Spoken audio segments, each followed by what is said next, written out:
All right, Ryan, thanks for joining us at the Charles Schwab Challenge. This is your 21st appearance this coming week. So just talk to me about, the history of this place and going into the renovation and just the pride that you have seeing it all come to fruition this week. Yeah, 21. I've heard that a lot this year, it seems like. But, yeah, what a ride. No, this is always a special week. There's no doubt about it. I've been a member here since 2010, and just the relationships I have with the members here, the tournament staff, and then just this golf course, what it means to me. So, yeah, it's been a crazy year for Colonial, obviously, but the restoration, Gil Hans's team did, and I mean, it's unbelievable how fast it came together. And I know the membership has been very excited about it.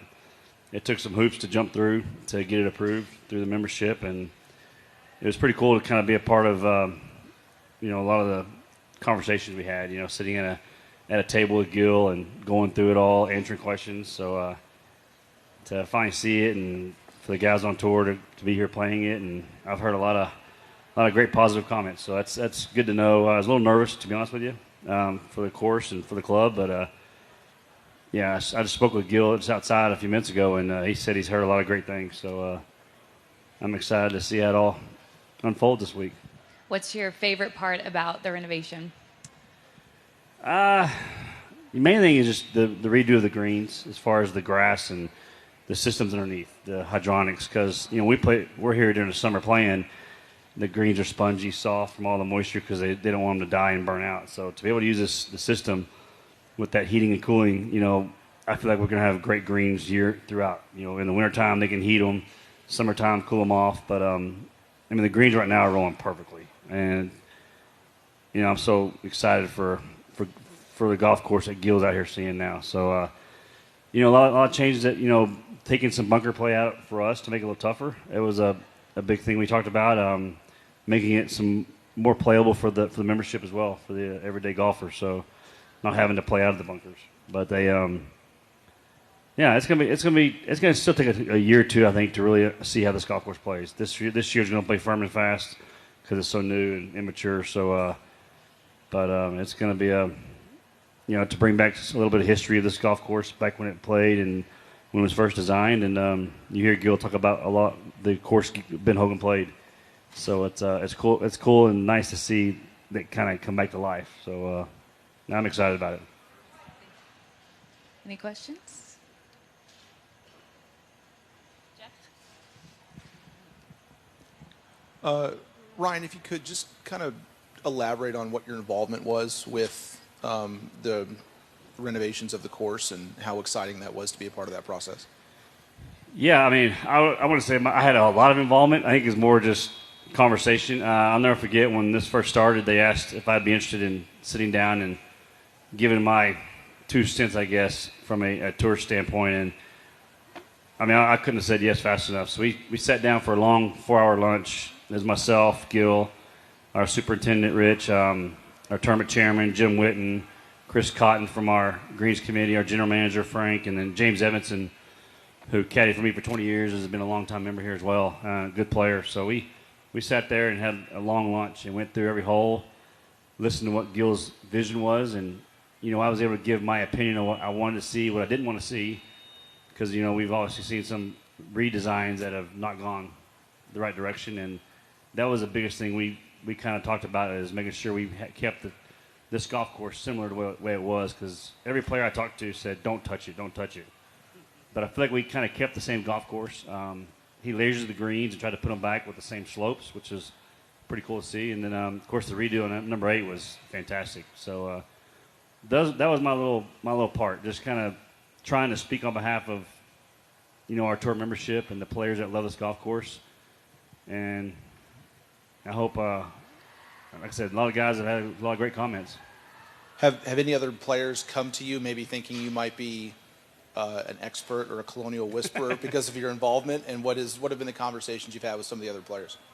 I'm definitely no whisperer, that's for sure. But no, just a lot of guys just saying, hey, they did an awesome job. It's really good. And I've actually tried to ask some guys what they think. And, there's a few spots, obviously, that you may see some tweaking, here in the near future. But overall, I think most guys have been very, very positive, very confident about it, and excited about it. And like I said, it's going to take a year to kind of get it grown in and really see how this course will play, next May. But I think everybody's in for a treat to see the work they did. And but yeah, it's been positive so far. Art? Yeah, Ryan, I've heard players talk about different ways. How do you treat a tournament at home? Obviously, when you're on the road, you don't know a lot of people. You're just focused in this week, you know everybody, and you're sweeping them. How do you balance those two things, playing kind of anonymously and then playing when you know everybody? Yeah, I through my years in the history of playing this tournament, I've learned that when I leave the golf course, I go home. I don't allow anybody to come over and hang out. My mom's in town. I try to keep it as normal as a tournament, but also doing stuff at home. I was at home until noon today waiting on some sound and video guys for our house, plus waiting on a couch to get delivered. So that was my my home activity this morning. So, but mainly just being home and relaxing, trying to do the same routine I would do if I was anywhere else. And but when I'm done, it's nice to be able to go home, relax. I go out to Vaquero to use their cold plunge and relax out there as well. So, but it's hard, it's difficult. A lot of friends and family show up, and you want to go see them all after each round, but I keep it. Like I said, when I'm done and I'm leaving, I go home and I'll see you tomorrow. It's kind of how I've kept it. In the back?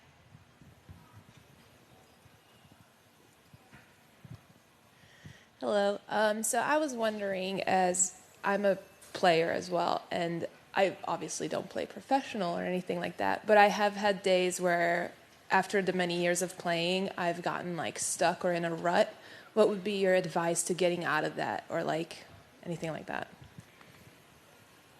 I'm trying to get out of one myself. So if the biggest thing for me when I've had those moments through my career is I've gone back and tried to think about moments I've had, what I felt, what I was thinking, what I was working on, and just get out there and grind it. That's all I've been doing this past month. I would say has been really hitting the range harder than I want to, but they say just try to go out and find it in the dirt and just get out there and grind away. And then I always look back on putts I've made or shots I've hit in certain crucial moments, and I seem to draw on those a lot just from my history. So, and just continue to know how much you love the game and enjoy it. Don't let it beat you down. And I've tried to make sure this game doesn't wear me down. I've never treated it as a job.